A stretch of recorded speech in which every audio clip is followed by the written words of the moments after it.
Welcome to the Real Talk Real Estate Podcast PDX. Our mission is to give real value to home buyers and sellers, shed light on the home buying and selling process, and give insight about the market and suburbs of Portland, Oregon. I'm your host, Dylan Thomas, licensed principal broker with HomeSmart Realty Group. Although this podcast is centered around home buyers and sellers, Real Talk Real Estate is for anyone looking for home tips and market updates in the Portland metro area. Thanks for tuning in and enjoy the show.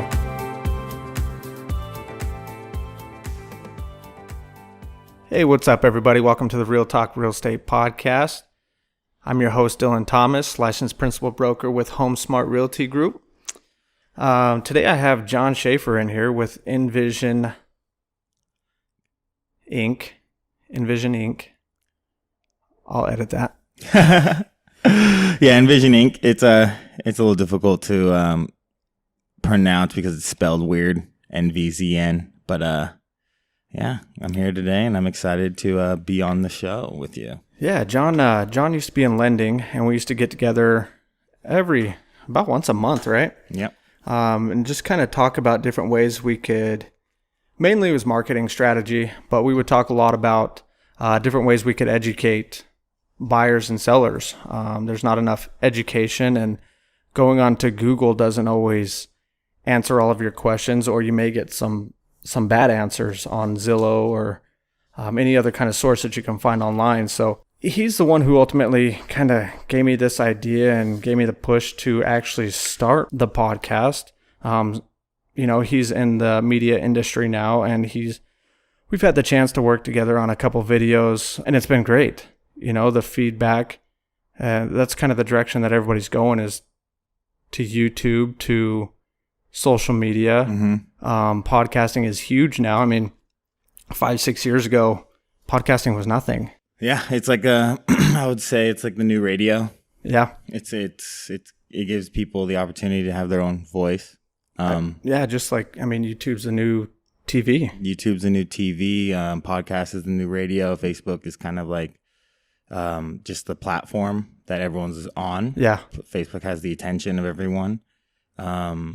It's very similar to how like TV marketing was huge, commercials, emails, direct mailers, and now it's just changing to YouTube, podcasting, and social media and brand awareness.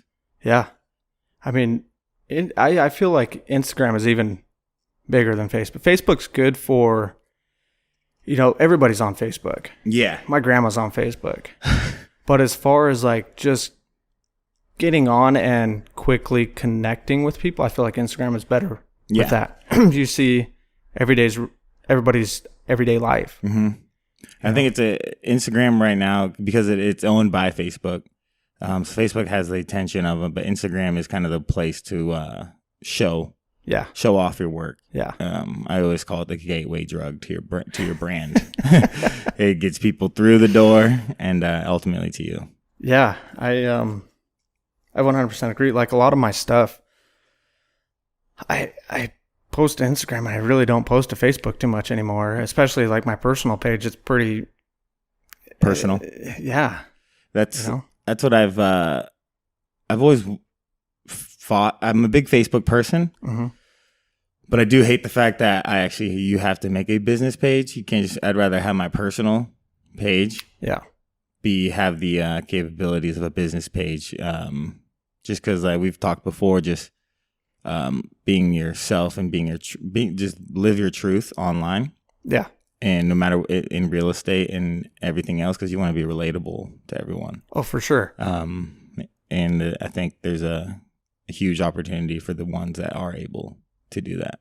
Yeah, like, so my Instagram is a business page for Insta, but it's mainly like personal stuff. Like I do a lot of business posts on there, but it's mainly personal, and I don't see anything wrong with, like, I know several people, a lot of people have their separate business Instagram and their personal Instagram, and it's good for maybe some industries, and it's good, for the people who are consistent on both, maybe. Yeah.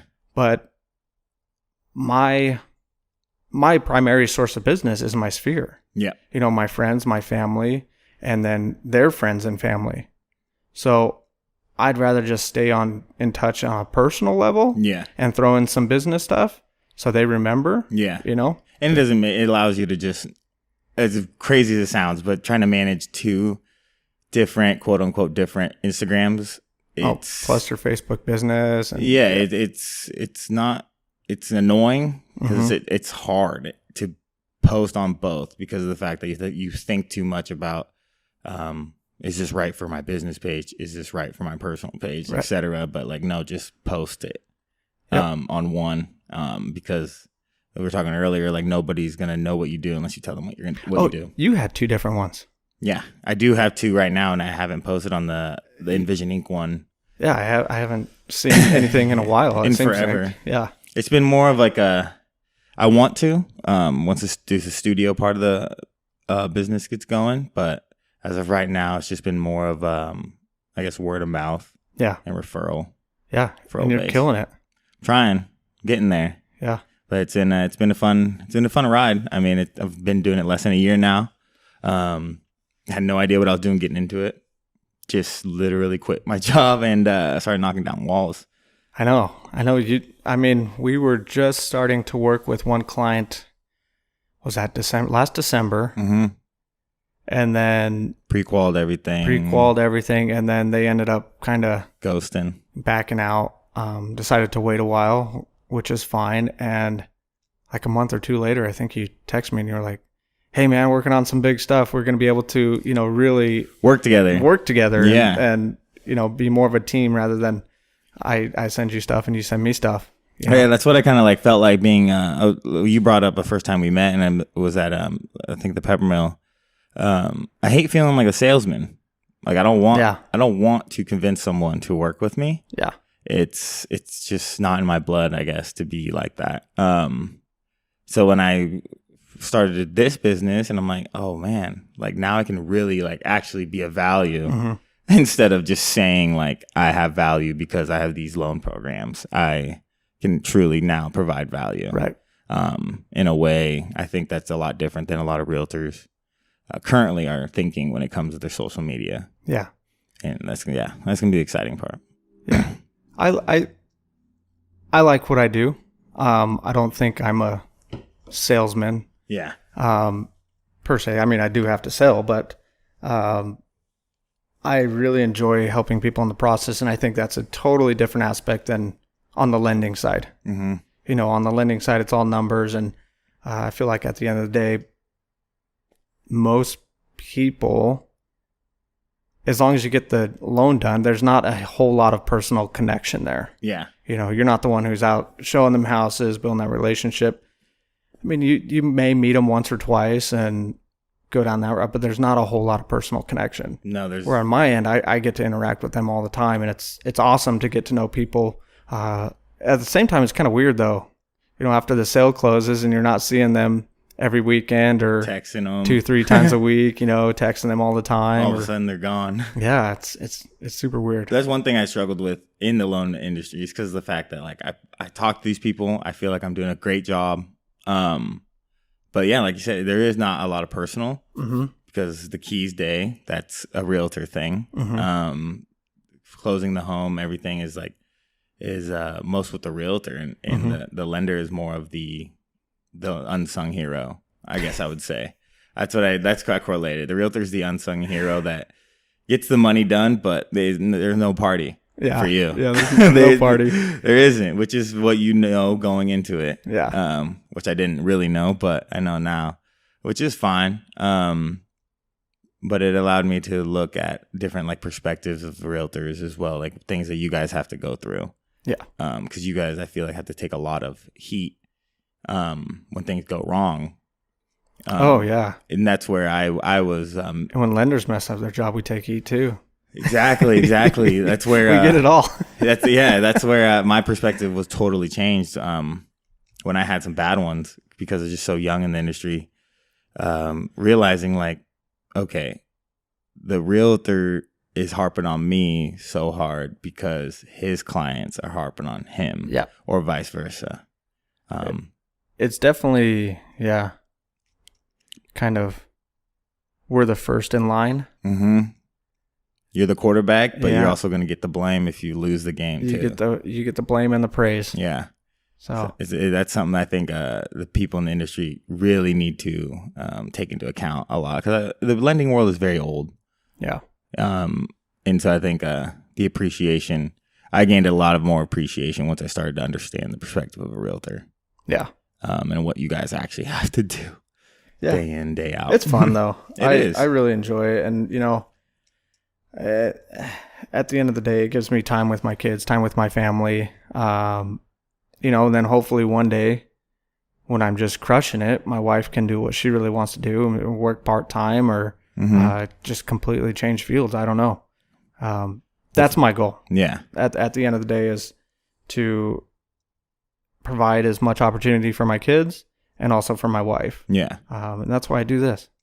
Because there's really not a cap, there's no cap. There isn't. To this. It's your hustle and how much you want to go after. Exactly.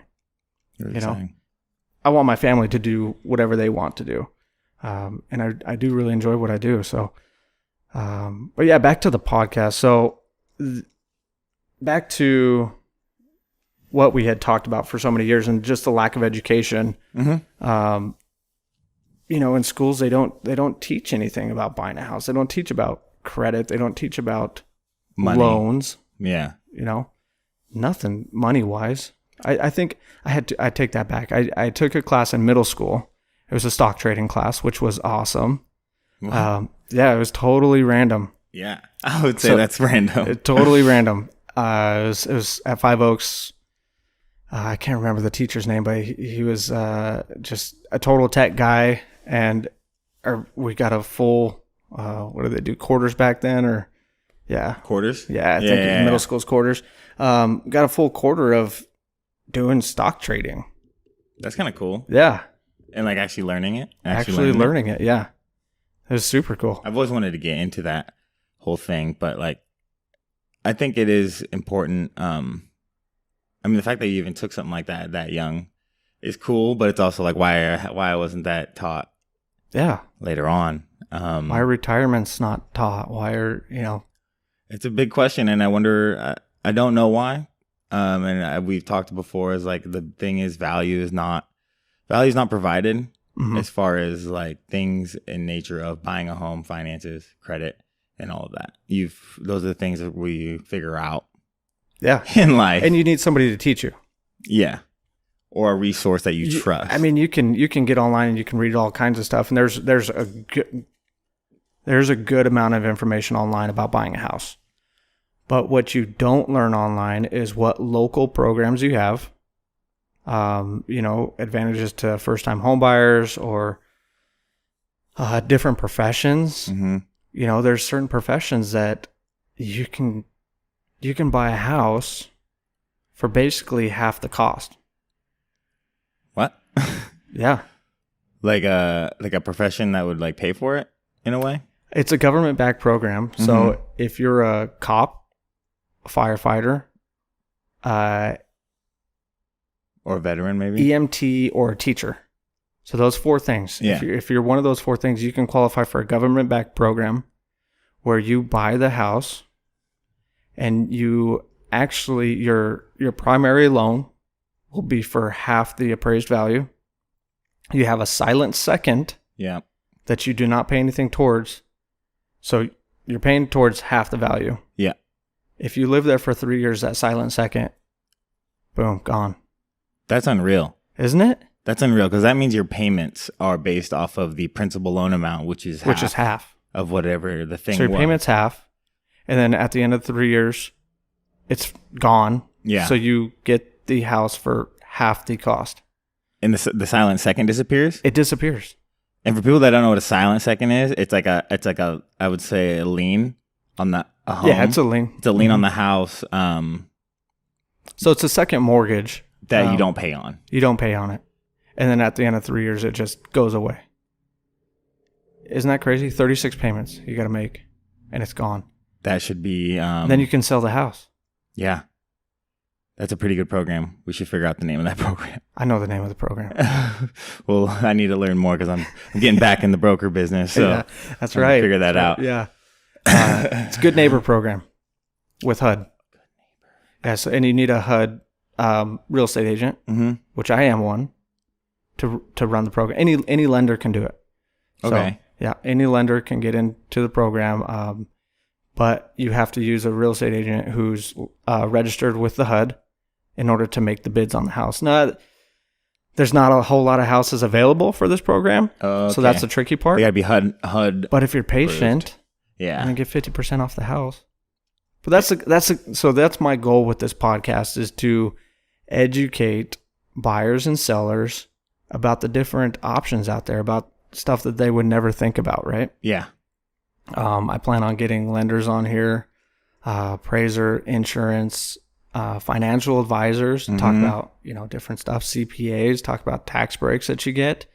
I know when I bought my first house, I went from owing money every year to a nice chunk of change back on taxes.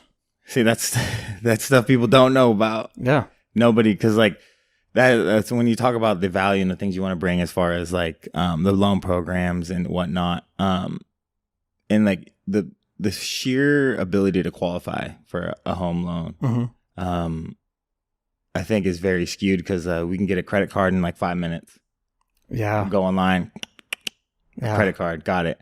And anything else, student loans, same way. When I went to college, I got $20,000 student loan, and all I had to do was sign some papers online, and that was it. So when it comes to a home loan, people don't really get, it's not that they don't get, they're kind of shocked by how much it really takes to qualify. Yeah. For that home loan. And there's a reason for that. Yes. Thankfully, I wish all loans. 0809. Yeah, all loans should be taken with caution, like home loans are now. Auto loans should be. I heard I haven't really been. I've heard that auto loans, it's just like how it used to be, subprime. Yeah, basically, you can walk in and you can say, "Oh, I make $200,000. Oh, okay, here you can buy this car." Exactly. Yeah. And you think they're doing you a favor, but we don't understand what 16% interest really means. Yeah. And all of that, which is another thing I think is going to be exciting for this podcast, is that when it goes on to the just delivering consistent value over time and things like that, it's going to be, I think you're going to make more of an impact than maybe you realize. Because I know all this information is something everyone wants to know, but one, either lazy to go seek it, or two, it's hard to understand. And it's hard to understand it from even a lender or a realtor without thinking it's going to be they're trying to get something out of me. Right. But the fact that you're just going to provide this stuff for people's own worth. Yeah. That's going to. Well, in the way I kind of envision it is it's going to be, I've always wanted to do a first time home buyer class and go out and, get a classroom of people together and teach them about the home buying process, have a lender there, teach them about the lending side. But you got to shrink that down into 1 hour, 1.5 hours to keep people's attention. Where really, each little aspect you can do a class on. You can, do a whole class on each. Okay. So what's in the offer?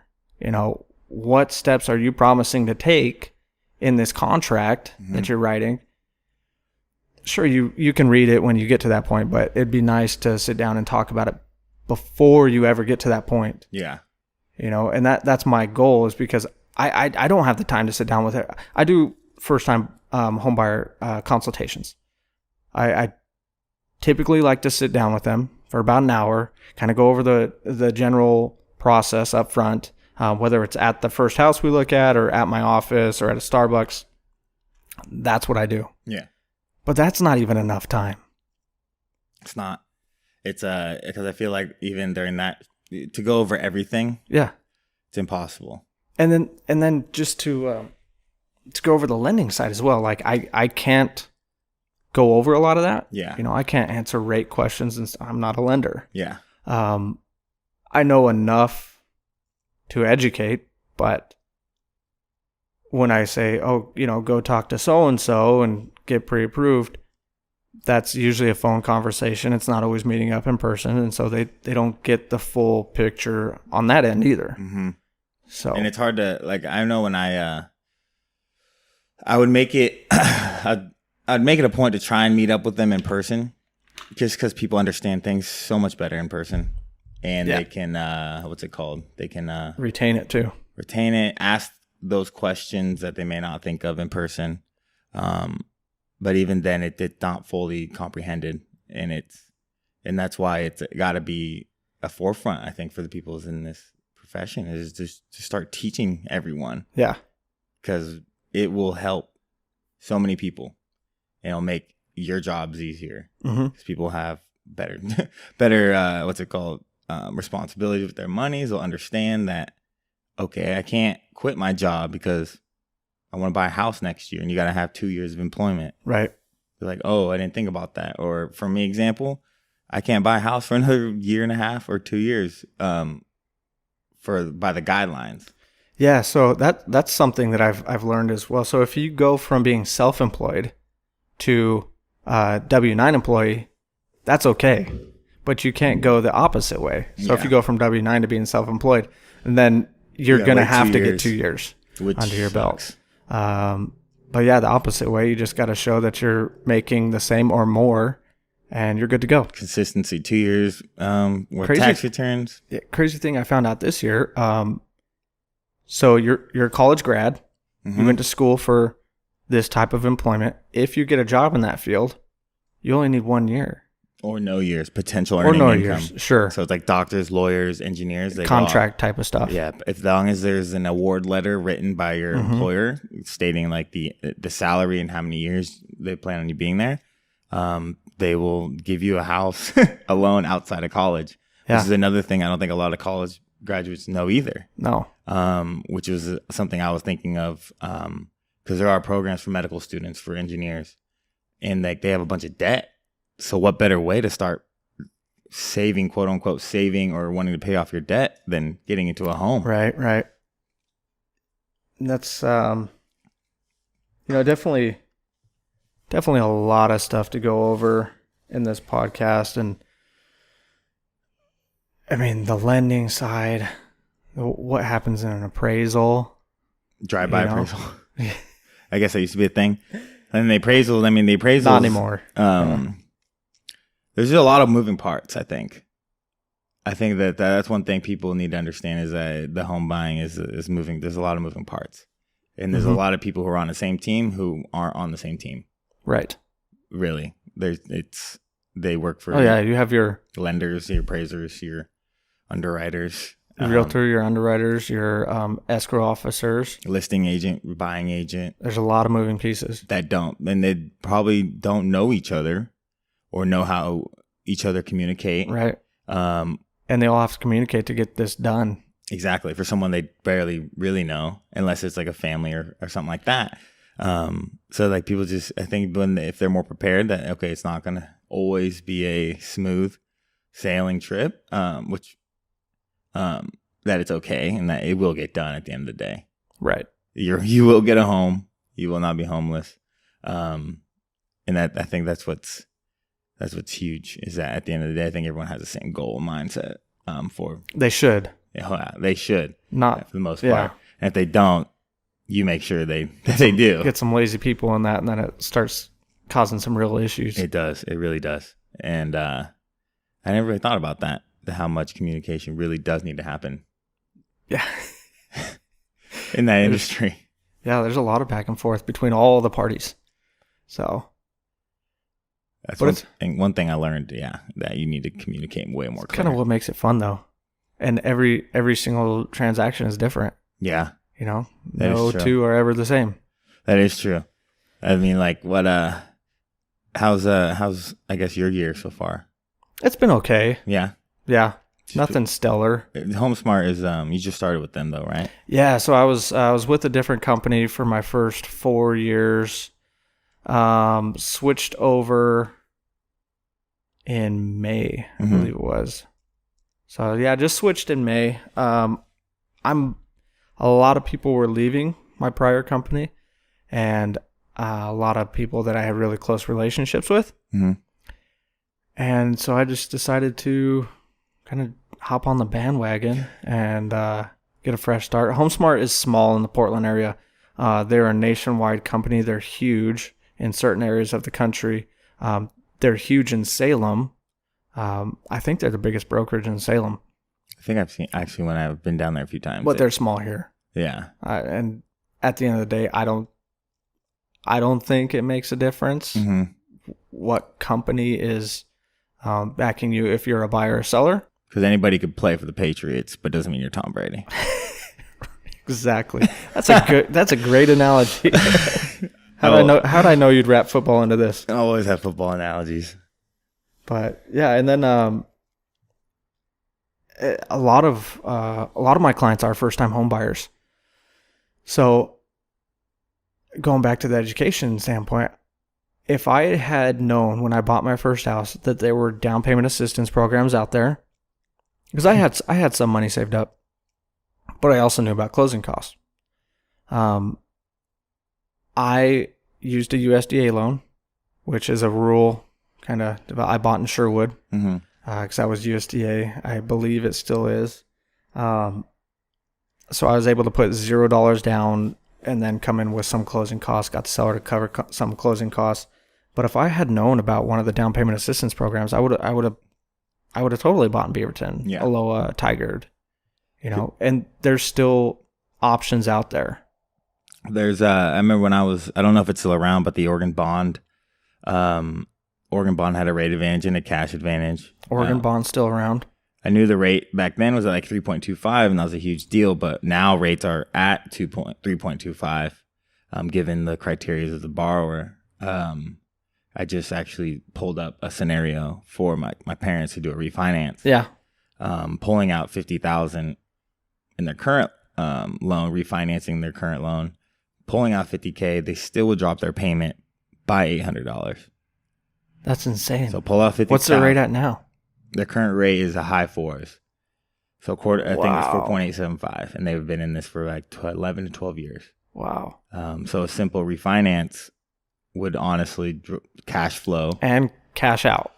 And if they wanted to cash out, so like if it was just a rate and term, then they're dropping the payment over $1,000. Wow. Which is huge. And then like you said before, there's so many strategies and things you could do with money and cash flow, and it's a big stigma is I don't want to get stuck in a 30-year mortgage again. Right. I'm in a 30-year mortgage. Well, a lot of people aren't taught about like principal reducting. Right. And that's, I'm going to talk about also investing. I mean, my first house, I would not have sold if I didn't need to be qualified for the next loan. Now, as long as you have a renter in there, you don't need 2 years history. You just need a lease contract, and you need the security deposit in your bank account. Yeah. And that's written off your debt or not 100% written off your debt to income. I think 75%. 75 is most companies. Some other companies will go more. Mm-hmm. That's insane. So you can start with get your first house on a zero down program, live there for your year that you promised, or two, whatever it takes. You will need down payment for the next one because you can't do that again. Mm-hmm. But then you start that's your retirement portfolio. Exactly. Right? You're gaining appreciation. Someone else is paying your loan down. You're getting the tax benefits. It seems like what's it called? No brainer. But it's hard for people to to commit. And I mean, it's scary. They think it's scary, and it could be scary. It'll be a 2-3 year commitment each time. Yeah, but it's like 2-3 years. That's nothing. Once you're in your mid-30s, you could have a portfolio worth millions. Yeah, easily. As long as you're just like patient with it. And another thing with the down payment on the next house, there was a strategy that I was taught. As long as the numbers work, you could refi cash out that one. Yeah. Refi cash out on the current. Drop the payment still because the principal loan's gonna be lower, and then just pull that out. Yeah, that'll be a little bit more challenging once rates start going back up. But there's always a plethora of options to look at.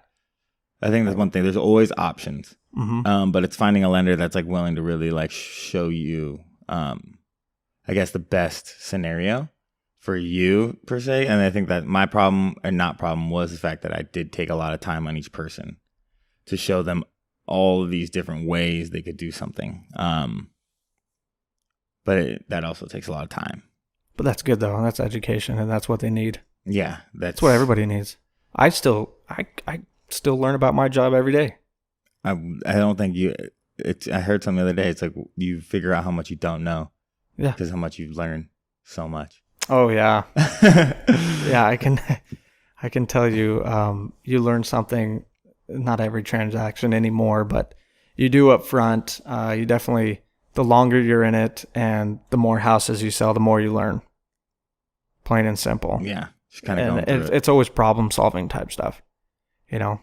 All those kinks you work out at the beginning, which now that you know what's going to happen if X, Y, and Z. Yeah. I think I was at like that point where like I probably have gone through the trenches, but then I was like, I'm done with the trenches because I had to get out and get into something else that would actually help me do what like I want to do, which is help provide value in this industry, but in the way of helping you guys do it, I guess. Yeah. More or less. No, and I'm super stoked to be working with you going forward, doing more videos, hopefully getting you back on here for more podcasts. Yeah. And just kind of see where it goes. I'm excited. I'm hoping that, you know, with the future podcasts, I got a lot lined up currently, and so I'm hoping this will be. I might just go ahead and start this weekend. Release this one and then just keep going with it and see where it goes. But yeah, a lot of education, a lot of insights, you know, talking about the market too. I mean, how was the market? I've always, yeah. I can pull up, market action report. Yeah, pretty much. I was looking at this the other day. So third quarter numbers just came out, you know, September numbers. We're definitely in this not a lull. We're just not gaining as much as we were for the past 4, 5, 6 years. In appreciation. We're still up a little bit as far as average sales price goes. The total market time is getting a little bit longer. Closed sales is we're still up a little bit. New listings is down. New listings coming on is down quite a bit. So it's still a good time to sell. Yeah. Because there's no competition. And it's still a seller's market based on the inventory and based on total market time, days on market. Mm-hmm. And we're still creeping up in price. But we're starting to see these lulls through the winter months, which always happens. It has happened. I've looked at statistics back to 1992. It's levels. Every time through the winter months, we kind of, days on market goes up, price drops a little bit. You know, your average sales price drops a little bit. And then it kind of rebounds. I mean, it's just like the stock market, right? So people want to try to time. I always hear people I want a time when I sell my house. Well, I can tell you that selling in the winter months, the buyers that are out there are serious, and there's less competition. There's less houses on the market. Mm-hmm. You know, less to choose from means that your house is likely to sell faster. Yeah, your house is a bigger fish in a smaller Especially pond. if it's not your remodeled, ready to go, you know, top dollar house. Those are the houses that sell fast any time of year. Where's that? Oh, market. Yeah. So we're seeing these lulls through the winter now. They're becoming a little bit more dramatic, and I think that's going to continue for the next couple of years, where we're in this kind of cyclical market where it's taking a little bit of a dip during the winter, and then it's rebounding really, really fast in the spring, and they're becoming more dramatic. So the drops are becoming more, but then your rebounds are becoming more dramatic as well. So so we're still going up year over year. Like overall. Overall. Yeah. I can't tell you at what point we won't rebound from these as fast and as hard, which means the average sales price could start going down. Days on market and inventory will go up, and then we'll kind of transition more into a buyer's market. Right now? I'd say probably overall 2 to 3 years, yeah.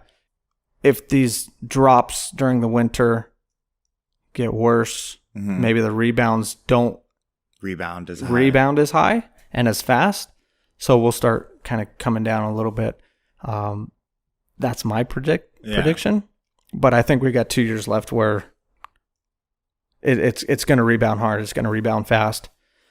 So as far as buying, I think your best buying time is by far the winter. You have a little bit more control. Less competition. As in less competition as other offers. Yep. Yeah. Yep. I remember multiple times. Sales prices drop a bit. I mean, it's a good time to buy. And rates are extremely low. I didn't no idea until the other day. That they're actually low threes. And I'm like, wow. Yeah. I thought we weren't going to see under 4.4. I didn't think it'd get back down here. Which is insane to me, because people were, when I was in the business this last year, like people were harping about 4.5, like that was high. And I was like, what? But now I guess I understand. I mean, but that's not high. That's still not high at all. We'll eventually get back to 5, 6s.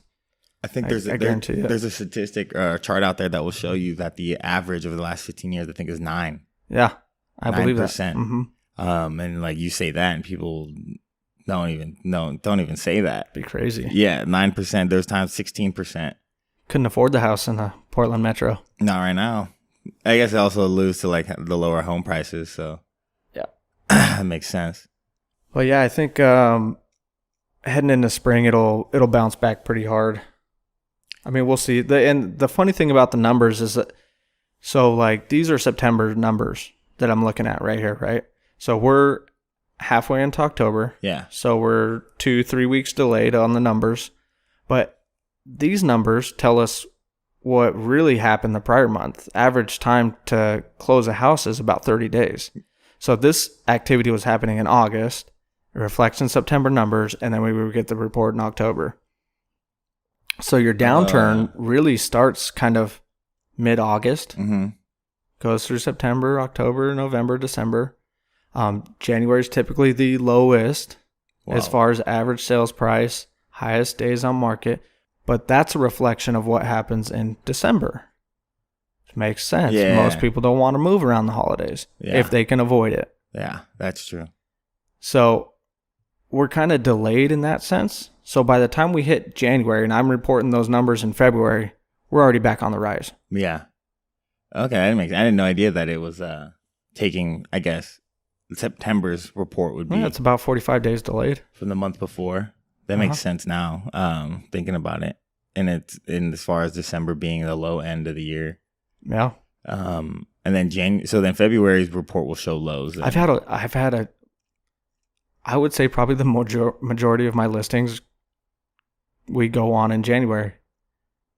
Just because like that's when things are going to start going. Yeah, that's when things start picking up. That is true. And then you don't miss the boat. You don't miss the wave of. Yeah, if you get too far into summer and list, it's definitely cooling down by then. And too competitive, or it's just a lot of stress. So would you recommend if someone had their home on the market all this past summer and it didn't sell for some reason, would you recommend taking it off and just kind of like, all right, like I don't know, or keep it on? I don't know, case by case scenario. Yeah. And it depends on what their motivations and their goals are. And, yeah. I mean, I can't say for sure that we're going to rebound this next year, but judging by market trends and what I've seen over the last since the crash, we're going to rebound, and we're going to rebound pretty damn fast. Yeah. I guess, in the situation, if you need to get out, then no, you're not going to take out. Plus, we're heading into election year, so that's... I wonder what those statistics look like. Yeah, and that's why I want to get a financial advisor on here, too, is to really talk about the market and the outlook on that end. Because, I mean, it's the same kind of stuff that the houses go through. Yeah, and also it'd be interesting to see, like, this past election, what was the housing market doing then, and now can we predict what's going to happen this next election coming up. Is it 2020? Starts in 2020? Yeah, 2020. That would be fun to look at. I'll probably look at that after we're done here. Yeah. Just to like see, because it's tendencies. The whole thing is tendencies. Yeah. Like what causes this thing to happen? Oh, it was an election year. All right. Well, we got another one coming up. Mm-hmm. And I'm just kind of thinking now it's more of like, now you can start tailoring marketing and strategies based off of not just a normal year. It's an election year. So what tendencies are people having during elections? I don't think it'll affect houses that much. It'll affect the stock market big time, I think. Yeah, it seems like it does. Seems like it always does. I think last year the stock market might have tanked.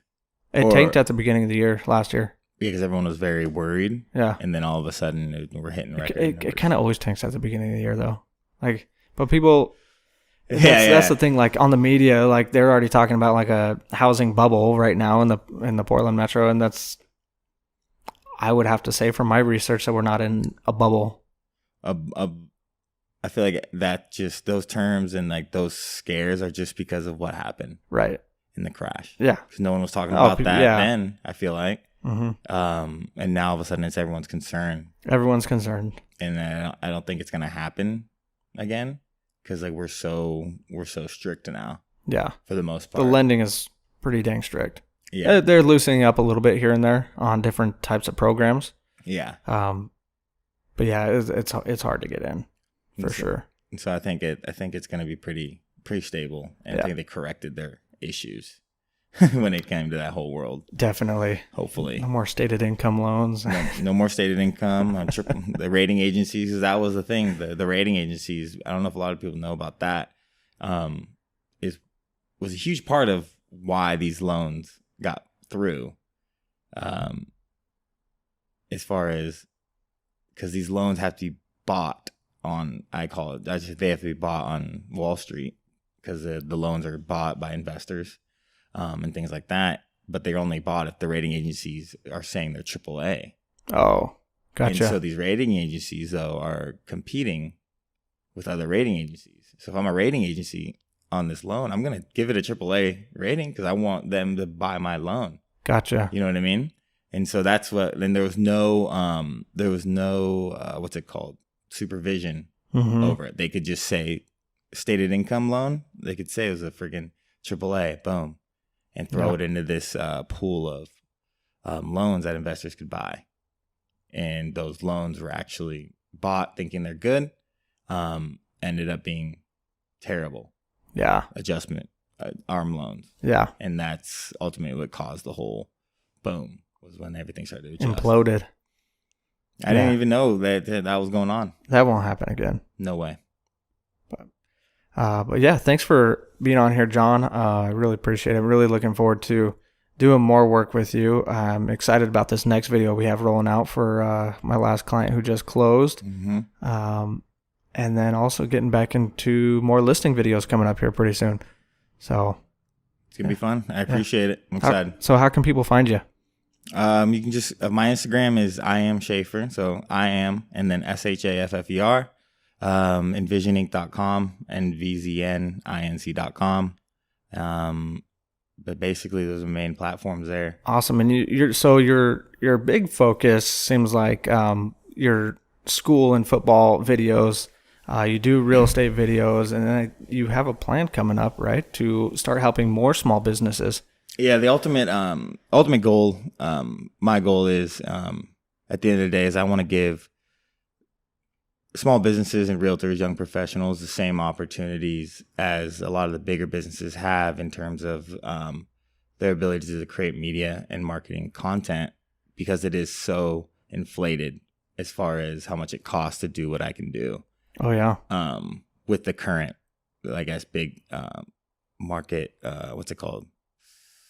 The people that own the market right now. Right. And so I know that I can do the same quality of work for nearly half the price. And that's what I look forward to do, is just really just provide my services to help others. Awesome. And that's going to be the fun part. Yeah. Yeah, I can't wait to see that take off. I think there's going to be so many small businesses that can benefit from whether it's just creating commercials or just, creating content for their business. And like learning how to do it for the most part. I think a big thing is that a lot of people, they try social media and the online thing, but they give it to like their nephew Sally because she's young. Yeah. She knows how to do it, or he knows how to do it, and they don't. Right. It's not fun. You got to be weird, a little weird, nerded out over it. And that's how I am. I love looking at all the numbers on social media analytics and like why people are buying here, why people aren't buying here, and just tendencies. Yeah. As far as everything goes, I could have a whole podcast on realtors and tendencies and targeting and all that, and maybe we can do that. Maybe we can. We'll save that for another episode. All right, man. Well, thanks for being on here again. And I'll catch you on the next episode. Yes, sir. Thank you for tuning in to the Real Talk Real Estate PDX podcast. Stay up to date on Portland real estate action by subscribing or follow along on Instagram at Real Talk Real Estate PDX. Any questions or comments about this episode or any real estate matter, feel free to reach me at dylan.pdxrealtor@gmail.com. Thanks again and have a great day.